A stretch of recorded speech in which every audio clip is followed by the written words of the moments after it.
e agora com a professora Maivone Moraes, psicóloga e idealizadora do Parecia Amor. Boa tarde, professora.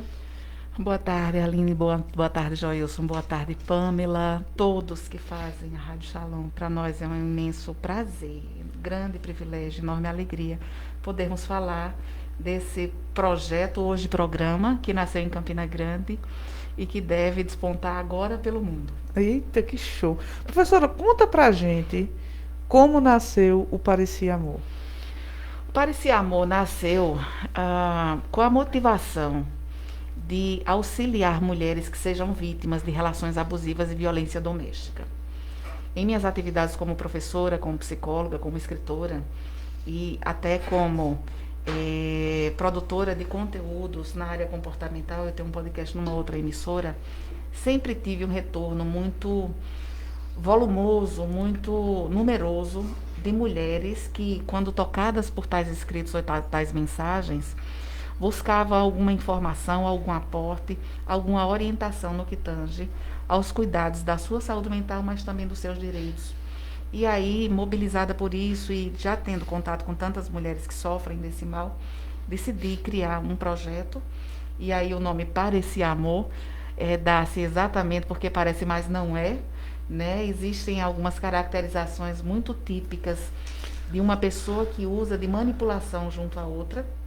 Repito, existe abuso relacional por parte de homem e mulher, mas o nosso projeto se destina, por conta de existir uma sociedade patriarcal, por conta de muitas práticas sexistas, que eu percebo notadamente, sobretudo porque também sou profissional de recursos humanos, no mercado de trabalho que afasta e isenta uma melhor participação feminina, achei que precisaríamos sim criar um programa que pudesse propiciar esse aporte às mulheres que sejam vítimas desse tipo de relação.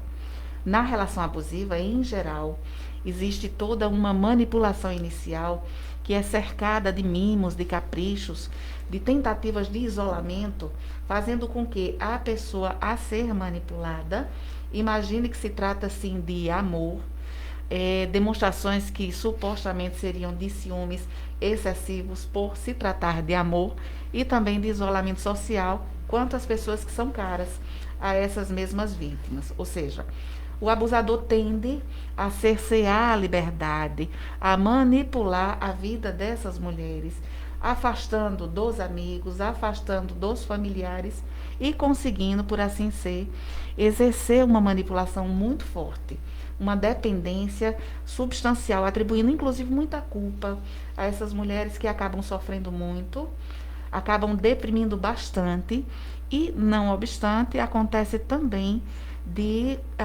tentar encontrar as próprias vidas. E isso é um dado muito sério. Né? Os índices de feminicídio são gritantes.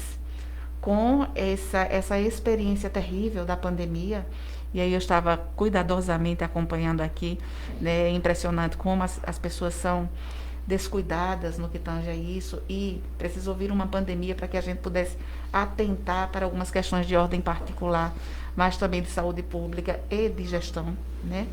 A gente começa a perceber que com o crescimento das agressões e a diminuição dos registros, dado esse cerceamento da liberdade, volto a dizer, essas mulheres se tornaram reféns, estão sofrendo bastante e desta forma nós quisemos não montar um programa que fosse um movimento feminista barulhento, não.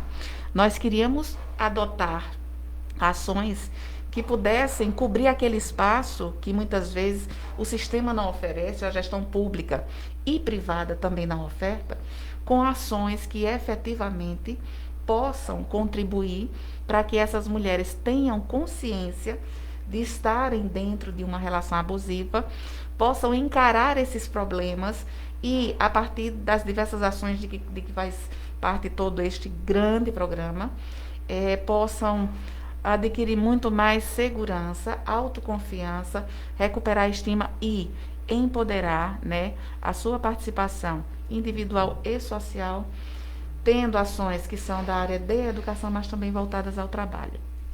As mulheres ainda confundem muito esse tipo de ajuda, né, essa compreensão, a importância do empoderamento com questões ideológicas. Demais. E assim não deixa de ser.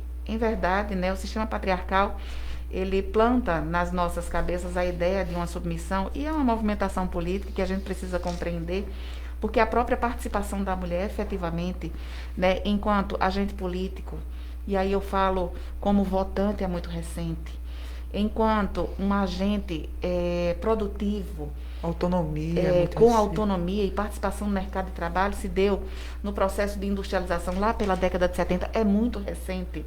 Então, existe toda uma cultura de subjugação, né? E a gente começa a identificar uma série de necessidades que retire do páreo essa questão da disputa de gêneros, né? Eu sou muito contra essa perspectiva somente. Por quê? E aí, falando como profissional que trabalha dentro do mercado de trabalho, selecionando, mapeando competências, avaliando profissionais nas mais diversas empresas que vocês possam imaginar, dos mais diversos portes e segmentos, eu começo a perceber que a gente precisa dispor de competência, independente da procedência.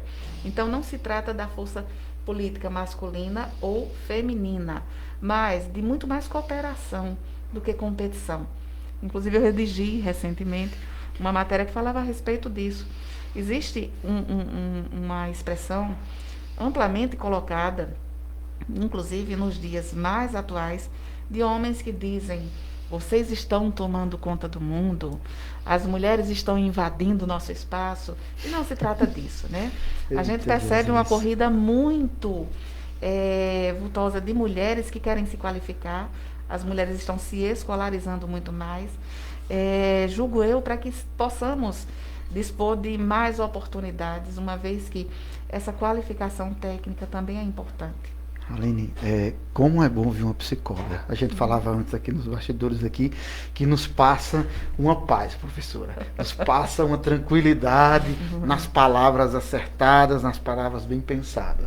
E a população precisa de ouvir isso. Precisa de pessoas que sejam esclarecidas e pessoas que mostrem a ela, porque muitas dessas mulheres que são vítimas, elas estão num barquinho sem rumo, né, sem alguém que possa conduzir para onde seguir, o que eu devo fazer, embora haja muita mídia, muita informação, mas na prática essas pessoas elas não conseguem pegar no trinco de sua porta e procurar ajuda.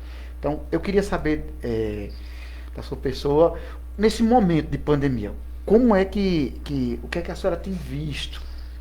Existe ainda está acontecendo, porém a gente não tem assim informações como tínhamos antes. Mas como é que a senhora tem visto esse momento de pandemia? Eu até agradeço pelas palavras tão generosas, né, que afirmam que falar com psicólogo é sempre muito gratificante. Para nós é um privilégio, volto a dizer, sobretudo quando a gente tem acesso a um veículo de comunicação com tamanha força e singeleza como esta emissora, né, que se propõe a difundir a paz. Então, existem muitos problemas de ordem relacional que moram dentro dos ambientes domésticos e a gente não pode fazer vista grossa para isso. Qual família não dispõe de uma série de conflitos e problemas? E quantos de nós tivemos a oportunidade de sermos preparados para isso? Nós não somos preparados sequer para tomarmos decisões na vida, né? As relações e escolhas afetivas que a gente faz, muitas vezes, são mobilizadas por necessidades ou repetições de comportamentos que a gente já vivenciou, às vezes por uma carência, e a gente perde muito da capacidade de escolha mais acertada e racional. Nesse período de pandemia, a gente tem percebido muitas mulheres, sobretudo algumas que nos procuram, atestando não só as suas próprias experiências, mas de outras pessoas conhecidas. E aí eu gostaria de enfatizar um dado extremamente relevante. Existem pesquisas que comprovam que entre 56% e 60% da população brasileira, se não sofre com violência doméstica dentro do seu ambiente, certamente tem vínculo ou conhece alguém que está passando por isso. E isso é muito grave. Muito, viu? A cada minuto, 2 mulheres são agredidas violentamente. A cada 8 horas, ou seja, 3 vezes ao dia, mulheres são mortas simplesmente porque são mulheres. Horrorizado. Nós temos no mercado de trabalho muitas empresas que dizem: eu não quero contratar mulher Porque mulher tem TPM, mulher engravida, mulher tem filhos, e quando estes adoecem, é a essas mulheres que a família recorre. E isso é uma prática discriminatória absurda. Então, E arcaica. arcaica e inverídica, porque... E fere o direito constitucional. E volto a dizer, competência desconhece procedência. Existem muitos homens que não engravidam, mas são absolutos incompetentes. Chegam Inclusive- embriagados, faltam porque estão de Inclusive, ressaca. emocionais. Se for botar Né? na mão mesmo. E aí, um dado extremamente importante que eu gosto de advertir muitos dos contratantes e empresários é que as competências comportamentais são muito mais relevantes do que competências técnicas. Então, hoje, vejam vocês, a gente precisa trabalhar e treinar os homens para desenvolverem habilidades que são femininas. Ou seja, a capacidade de ouvir, capacidade de cuidar, capacidade de acolher, a capacidade de se comunicar, Sensibilidade, né? A de sensibilidade. desenvolver múltiplas competências simultâneas. Exatamente. E aí, a gente Quero nada ouvir. contra a corrente nessa perspectiva. E eu falo demais, vocês, por Não. favor, me Eu- sinalizem. Que- Falando que- aí, eu percebendo que O minha momento esposa da fala é a sua, né? A nossa não. citou isso, que a mulher ela pode fazer 2, 3 tarefas ao mesmo simultânea e ela mantém uma concentração. Pois é. Isso eu tenho a prova viva em casa, que minha esposa ela consegue fazer É. isso e eu não consigo, às vezes, com uma atividade, eu às vezes, muitas vezes, me sufoco. Joilson, eu brinco muito em sala de aula e nas palestras, treinamentos, eventos que eu faço, dizendo que o melhor teste mais fácil que a gente pode fazer dentro de casa é observar um homem com um controle remoto na mão. Eita. Ele não consegue fixar a atenção, ele fica mudando todo o tempo aquilo que não E sabe não que gosta quer que ver. você pegue. Aconteceu Porque isso o meu, hoje pela manhã. o meu para me dar o controle remoto. Eu digo, Pois. menino, tu é mais possessivo com o controle remoto que com o carro? Pois é. Então, Ralim, para. Vê se- eu gostaria de aproveitar esse preciosíssimo à espaço vontade. para que a gente pudesse advertir algumas mulheres no que tange a esse momento de pandemia altamente perigoso. Primeiro, estarem cientes de que esses homens praticam tais atos absolutamente conscientes. Não vale essa ideia de dizer é um transtornado, é um doente mental. Eu estava bêbado. Ele tem exatamente. Né, Ou que é um- estressado. Muitas vezes dizem Usa isso. muito essa desculpa, né? Ah, professora? trabalhou demais, chegou em casa exausto, chegou cansado. Não. Uma relação só se nutre a partir de 2 pilares. Que exista admiração, que exista respeito. Se qualquer um deles, ou ambos, e principalmente ambos, não existirem na relação, todo o resto fracassa. Então, o homem é consciente e manipula porque quer. Ele quer se sobressair, se sentir forte na vítima que é vulnerável, que é frágilzinha. Primeiro ponto, esteja consciente de que ele sabe o que está fazendo. Segundo ponto, você não é mãe, não é cuidadora deste homem que está abusando de você e que mais ninguém suporta, tá? Terceiro ponto, não afronte este homem, sobretudo em momentos de pico de estresse. Seja de estresse laboral ou do trabalho, seja do temperamento, que muitas vezes é bastante difícil, seja de ordem de consumo de álcool, de droga, principalmente. Então, quando se alterar, não afronte, não conteste, melhor calar e se afastar. E compreenda, esse processo vai se repetir. A violência doméstica acontece em ciclos.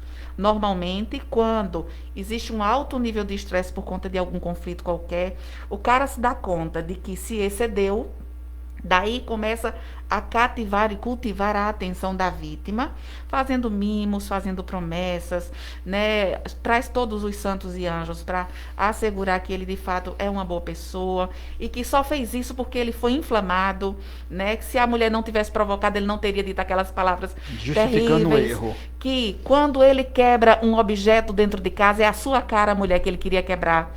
E que isso pode evoluir para esse estágio, infelizmente, drástico. E eu já tive a oportunidade de, sucessivas vezes, levar mulheres machucadas para delegacias. E, por essa razão também, mais uma vez, volto a dizer, entendam que esse processo é cíclico. Se ele estiver na fase de bonzinho, é só para você se aliviar e desarmar e continuar existindo a manipulação. Após isso, outros conflitos haverão de acontecer e as mulheres que passam por isso sabem, sentem. Eita, vai começar de novo, já sei o que vai acontecer. E esses ciclos vão se renovando permanentemente enquanto a relação existir. Então, precisamos encarar, existe um remédio para essa situação. Chama-se afastamento, só. Se você permanecer num ambiente nocivo e doentio, você vai adoecer tanto quanto ou mais. E ainda, você precisa se É tipo uma libertar. doença crônica, né? Ela não Muito, vai... muito. Com muita frequência isso acontece. Você precisa se libertar não só emocionalmente. E aí é importante buscar o cuidado de entidades que assistam às mulheres. E nós estamos montando toda uma estrutura para que a gente estabeleça convênios, para que a gente possa treinar clínicas e escolas em todas as universidades do país, que tenham cursos de psicologia, de serviço social também. Também os operadores do direito como um todo estão na nossa mira para que a gente possa treinar equipes de delegacias para acolherem adequadamente essas mulheres, para que a gente possa treinar também pessoas que convivem no ambiente jurídico com tais mulheres vítimas. Então, as varas de família, as varas de violência doméstica estão no nosso projeto também para que a gente possa assistir. Nós vamos fazer contato com uma rede colaborativa em território nacional, e eu explico já o porquê do internacional. Que bom. De forma que a gente possa ter um acesso viável, se não gratuito, com valor simbólico, para muitas mulheres que não têm acesso a esse tipo de serviço que é caro. Uma assessoria jurídica de qualidade, digamos, superior, de qualificação superior, em geral tem um custo elevado. A saúde mental custa caro. Então, a gente precisa viabilizar isso através das clínicas e escolas, que já têm esse papel social, mas também de profissionais que possam ter aderência aos nossos princípios, de resgatarmos a estima dessas mulheres, de devolvermos os sorrisos e empoderarmos através da educação e do trabalho. E ainda, só fechando esse pontinho, nós vamos disponibilizar já a partir da próxima semana, através do Instagram, @parecia.amor, repito, @parecia.amor, uma série de capacitações gratuitas para que as mulheres possam reconhecer essa dependência emocional, para que as mulheres possam aprender a montar planejamentos, um pequeno negócio, para que as mulheres possam empreender, possam aprender também uma série de artes interessantes para que possam elaborar, produzir e vender, enfim, para que a gente possa auxiliar nessa libertação e nessa independência. Essas mulheres que estão passando por esse tipo de dificuldade, como é que elas podem, através do Parecia Amor, buscar ajuda? Muito bem. Nós ainda estamos na etapa de informação. Depois disso, a gente passa para a etapa de formação. Depois da parte de formação, nós partiremos para a parte de credenciamento, né, de profissionais que possam nos auxiliar nesse convênio. Podem nos procurar através de todas as redes sociais. Nós iniciamos com o Instagram, @parecia.amor, mas hoje já estamos no Facebook, estamos no LinkedIn, estamos no TikTok, temos Twitter e temos também... Ai, meu Deus, eu estou esquecendo aqui qual foi a última rede. YouTube, que vai ser inaugurado. Muito obrigada, tá vendo? Só que o psicólogo tem memória ruim também. Então, a gente vai inaugurar o YouTube a partir da próxima semana, a partir do dia 22. São 5 minicursos a princípio por mês. E aí, a princípio, eu tenho convergido as atenções para as redes sociais que são mais procuradas, principalmente Instagram e Facebook, onde a gente tem uma participação mais efetiva e a gente pode informar. Inclusive lá, tem uma série de posts muito legais. Sugiro que vocês olhem. Tem recortes de falas de mulheres que vivenciam isso, o que aproxima muito a gente da realidade dessas mulheres. Tem orientações, tem dicas, tem humor. Nós enfatizamos o valor da mulher escritora, de autoras brasileiras, a gente busca isso. Inclusive hoje vamos entrevistar numa live uma menina fantástica, filha do poeta José Laurentino. Eita. Né? Cibele Laurentino, minha amiga querida, está na sua segunda obra, lançando um livro chamado Nobelina, que trata de uma menina que queria ser professora, nascida em Puxinanã, cuja mãe sofreu abusos, Dona Guilhermina, de um marido chamado Narciso. Pronto, já é o spoiler da obra e a gente vai conversar sobre isso. Bem sugestivo, né? Narciso? Muito sugestivo. Eu moro naquela região ali. Eu moro E tem tudo a ver com a nossa perspectiva, ou seja, é uma história que fala de abuso de mulheres. E uma preciosa nossa de Campina Grande, ela hoje mora em Tabatinga, mas faz parte da equipe de fundadores. Nós vamos distribuir isso em território nacional e já estamos captando embaixadores que possam implantar em todos os estados, porque nós temos um modelo padrão para ser aplicado em todos os estados. Nós estamos também selecionando algumas Marias, que são Marias. Marias vão ser as multiplicadoras que vão oferecer os treinamentos em todo o território nacional. E há 2 semanas recebemos uma excepcional notícia de uma grande parceira, a professora Adriana Chimique, é uma gaúcha que está há 3 anos em Campina Grande, na UFCG, lotada na Unidade Acadêmica de Administração e Contabilidade, que inscreveu um projeto num edital europeu para o Paris e Amor e conseguimos a aprovação. Então, vejam vocês, hoje nós temos um projeto aprovado para que a gente implemente em 5 meses, uma etapa inicial, financiados pela Telefônica, essa multinacional espanhola, com a colaboração nossa aqui em Campina Grande, eu e ela, na UFCG, e os alunos de graduação pós, né, sejam mestrados ou doutorados, vamos fazer muitas pesquisas. Vamos ter também a colaboração de universidades na Colômbia e na Espanha. Então, aquilo que de forma muito audaciosa se pensou, fazer nascer em Campina Grande para devagarinho semearmos em território nacional, deu um salto gigante e nós começamos a perceber que essa preocupação de fato é mundial e que vamos ganhar muita envergadura com essa participação. Fazer uma rápida pergunta. Professora, a senhora falou, teve em sua fala em um momento em que as mulheres eram cometidas da questão mental, deveria fazer o acompanhamento de saúde mental para essas pessoas. E eu, como trabalho em uma área que é de saúde mental, eu recentemente, assim, vai muitas pessoas, mulheres, com problemas relacionados à questão da mulher estar sofrendo abuso sexual em casa. A pergunta é o seguinte: elas falam muito que o problema não está muitas vezes na denúncia, está depois da denúncia.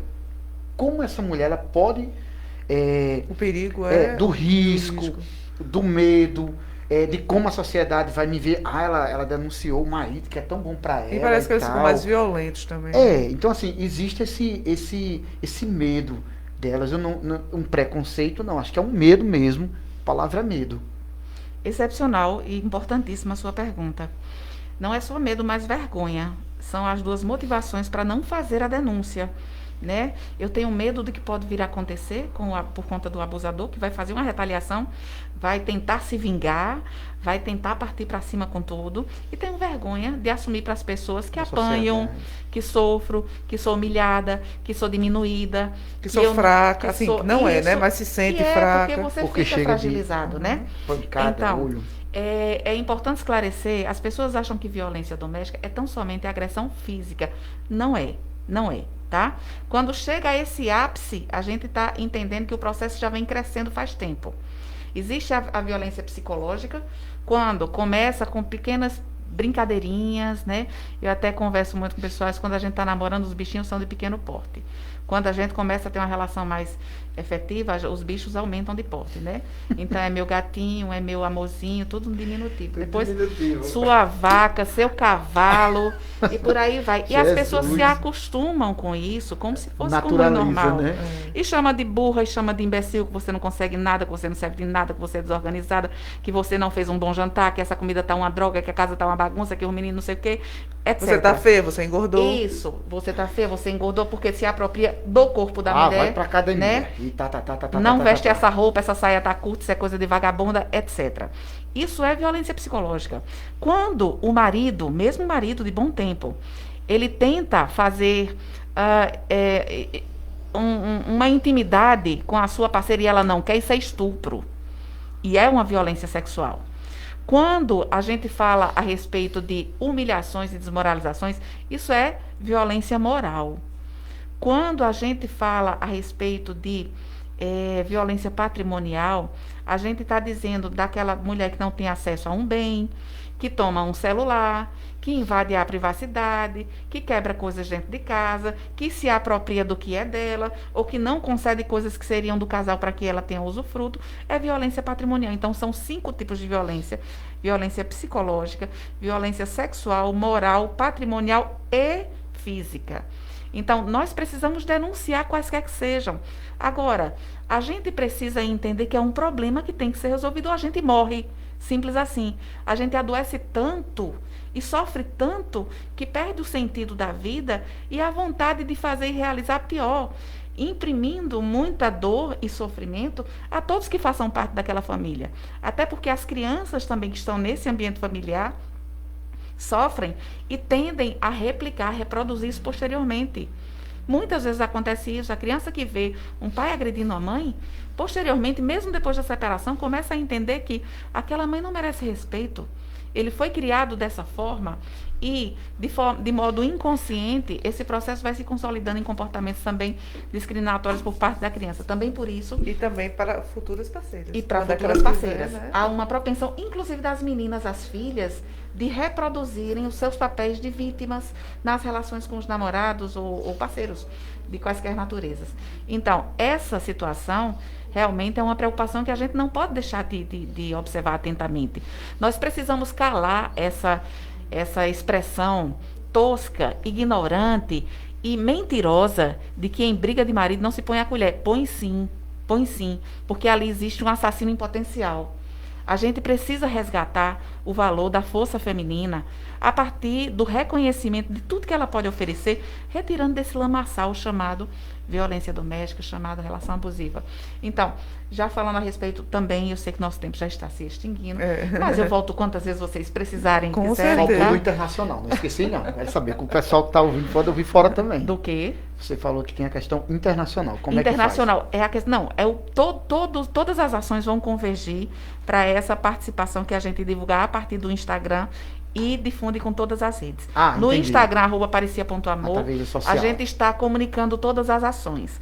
E no segundo semestre vamos startar um programa chamado Colo, que é exatamente de assistência às crianças que são vítimas desse ambiente. A gente vai ter recentemente, logo, o professor Edmundo Galdense, que é um psiquiatra queridíssimo, que faz parte do processo de fundação, me ajuda em todos os projetos. Ele vai fazer uma live maravilhosa sobre os filhos da violência conosco. Tem muitas bacanas lá. E também vamos para o ambiente educacional. Estamos elaborando cartilhas para que a gente possa estimular relações afetivas que sejam saudáveis no ambiente de família a partir da educação. Nós acreditamos que a partir da educação e do trabalho, a gente consegue sim empoderar mulheres e não batendo panelas e reclamando desse sistema. É verdade. Professora, última pergunta, que já está encerrando. Maivone, a gente percebe que o número, não sei se o número de mulheres aumentou, a gente tem mais conhecimento do número de violência contra a mulher que a gente não tinha antes, mesmo que se falava menos, a mídia não dava tanto enfoque, a gente não tinha tanta conscientização. A questão é, e os homens que cometem essa violência? Eu vejo muito trabalho em relação a eles. Tipo um AA mesmo, tipo que, você precisa se tratar. Esse número de mulheres que procuram ajuda aumentou. Existe ajuda para esses homens? Eles procuram ajuda? Eles se conscientizam que são agressores? Raramente. Alguns se arrependem, mas não têm remorso. Porque se arrepender de não procurar ajuda, eu parei de usar drogas, mas não procuro. Eu tomei conhecimento tratamento. Tomei conhecimento recentemente de um grupo de ajuda que existe, de um professor da universidade, vou me certificar dessas informações e passo para vocês, de homens que têm tentado restabelecer isso. Veja, cada caso é um caso, precisa ser avaliado o quadro clínico de cada homem desse. Em muitas situações precisará fazer uso medicamentoso para poder estabilizar o humor, porque pode ser transtorno de personalidade ou transtorno de humor. Há situações pouquíssimas de homens, pouquíssimas mesmo, de homens que procuram se restabelecer porque já sofreram sucessivas perdas e entenderam que vão envelhecer sozinhos. Outra coisa interessante no tocante a esse ponto é que quase que metade da população economicamente ativa é de mulheres que provêm o seu lar, o sustento do lar. Então, uma vez que com a pandemia nós tivemos uma perda significativa de mulheres que foram desligadas do seu ambiente, estão desempregadas, estando nesse ambiente, há muito mais propensão de que a violência se agrave. Porque assim, eu acho que esse homem precisa de tratamento até para ele não voltar a fazer com outra parceira, porque uma vez, aqui ele não matou, que conseguiu se livrar dele, e vai ter outra vítima. Ou tratamento ou... Não, tratamento. Assim, prisão, lógico. Se ele cometeu um homicídio... Não, eu estou falando na questão da violência, não vou chegar nem na violência física, na emocional. Que é um problema que muitos homens, às vezes, não têm a consciência do que ele está fazendo. Né? Eu não estou dizendo que ele não tem culpa, ele tem culpa. Mas é uma construção patriarcal do que a mulher tem que vestir.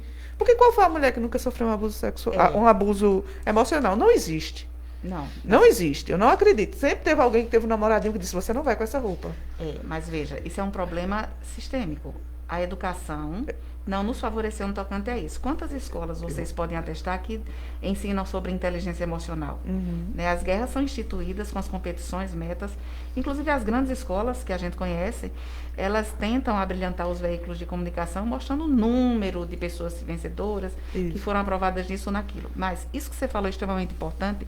Muitas vezes é um receio da mulher agredida. Tipo, puxa vida, eu era casada com ele agora vai aparecer com outra e vai se exibir, né? Mais nova. E ele, tendo me perdido, pode ser que ele melhore com outra. Não vai melhorar, mulher. Ele apenas vai transferir o problema para um outro endereço. Pode ficar tranquila.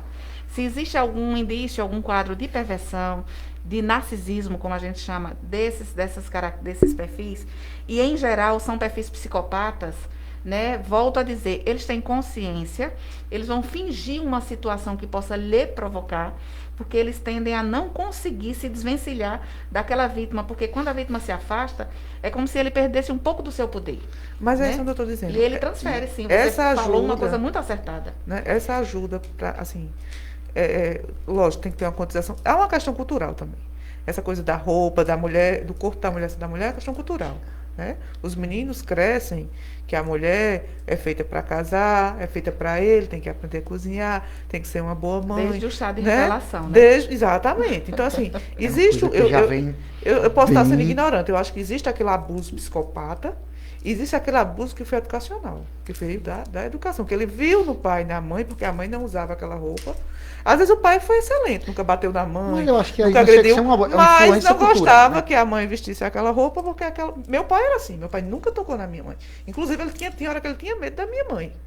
Porque quando minha mãe mandava ele escalar, ele escalava. Mas ela não usava uma roupa que não agradasse a ele. Entende? Entendo. E isso foi reproduzido pelos meus irmãos e eu quebrei isso. Eu fui a filha que quebrei.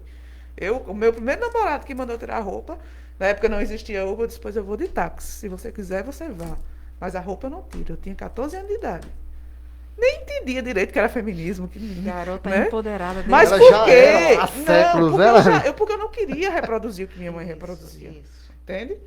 É importante esse ponto de vista, porque você teve maturidade e, assim, foi tolhida no sofrimento, né? Uhum. A mulher, assim, eu volto a dizer, não existe nenhum problema em abrir mão. Se isso não fere a minha integridade dos meus princípios, trocar uma roupa pode não ser um problema, tá? Volto a dizer, os relacionamentos promissores, primeiro que não existe um amor romântico, fabuloso, que já vem Platônico, pronto, né? num cavalo branco. Esqueçam. Isso é lorota, isso é fábula encantada, tá? As relações Tranquilo, eu não tenho nada de construídas, romântica. são edificadas, é uma construção de concessões, de prazeres, de inovações, de alegria. E volto a dizer, os pilares fundamentais são admiração e respeito. Se o cara ou a mulher faltaram com respeito, ali já rui a estrutura de sustentação. Se por alguma razão eu perco a minha capacidade de admirar o meu parceiro ou a minha parceira, é porque, de fato, nada me atrai mais de forma significativa e pode sobrar alguma coisa mais fácil de se descartar, que é o apelo sexual ou uma relação fraterna, que muitas vezes os relacionamentos se transformam numa relação de irmandade, porque a gente não sabe fazer essa edificação. Então, volto a dizer, abrir mão, ter ciúme, nada disso é problema, não. Agora, quando isso me anula, isso me fere, isso me maltrata, eu não troco a roupa. Depende muito da postura da mulher mediante essa exigência ou essa circunstância que ela está vivenciando. É entender quando aquilo é abuso Abusivo. ou quando aquilo Isso. não tem problema. Aline, já cortando aqui só, aqui o pessoal está perguntando aqui. Olha, a você só gente pode fazer essa pergunta, viu?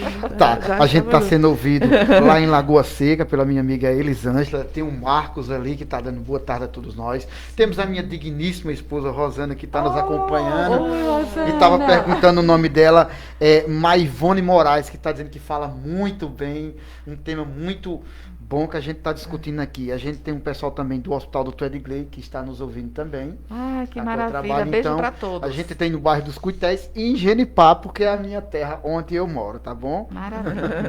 Eu fico muito feliz. É um assunto que a gente precisa tratar sempre. E tem assunto, né, para Tem falar. muito, tem muito Então, pano pra eu já manga. vou convidar a Maivone para o nosso Já tá programa na de lista do web, programa, que começa viu? para o próximo mês, que aí a gente vai poder se Entender um estender. pouco mais, Será um que prazer. você vai pouco poder mais. estar conosco, Com professora? toda a satisfação. Porque isso vai nos deixar assim felicíssimos, né? E vai deixar enriquecer, né? Porque o que a gente tem montado aqui já de convites, já aquela dupla de ontem, agora com ela, o trio, vai ser difícil de bater. A gente- Fico muito feliz. Eu entendo que vocês têm um papel social muito importante. Essa abertura para a informação, para a comunicação do que está acontecendo, da veiculação não só de notícias ruins, mas também de ações e soluções que a gente precisa desenvolver Pra e do sociedade. fortalecimento. E aí eu peço a ajuda de todos que quiserem contribuir, participar. Se estão precisando de ajuda, podem nos procurar. Volto a dizer, eu procuro o canal, inclusive eu acesso todos os dias para responder as mensagens, tento todos os dias responder, e é muita gente procurando, através do @parecia.amor, e fica o convite para a live de hoje com Cibele Laurentino, às 20 horas. Olha só, já fazendo a Excelente. ponte já. Bem, eu quero agradecer a presença da querida professora Maivone, psicóloga, a mulher é fera, minha gente. Rapaz, se for ler aqui, viu, rapaz? O Instagram Eu dela não aqui pude, eu não pude colocar é tudo pesado, mais. viu? Conselheira e idealizadora do Parecer Amor. Muito obrigada, professora. Aline, Joilson, muito obrigada. Um beijo grande a todos nos corações de vocês. Vamos lutar pela paz. O que a gente precisa é de um planeta bem melhor. E isso pressupõe que a gente escolha ser gente muito melhor. Agradeço demais e estou à disposição de todos. Muito obrigada, queridos ouvintes. A Marcos Antônio, Maria Lu. Maria Lu, você sempre está aqui comigo. Um beijo grande, Maria Deixa eu Lu. falar o nome dela. Rosana Júlia, as pessoas estão na rede social que não aparece o nome, que acompanha pela Radisnet. Muito obrigado a todos pelo carinho da audiência.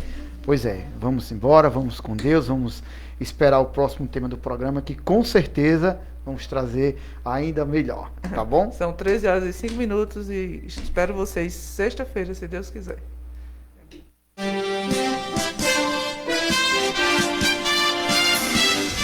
Encerramos por hoje o Cerramos por hoje o Cerramos por hoje o Cerramos por hoje o JCS Jornal da Shalom, com a apresentação Aline Oliveira. Estaremos de volta no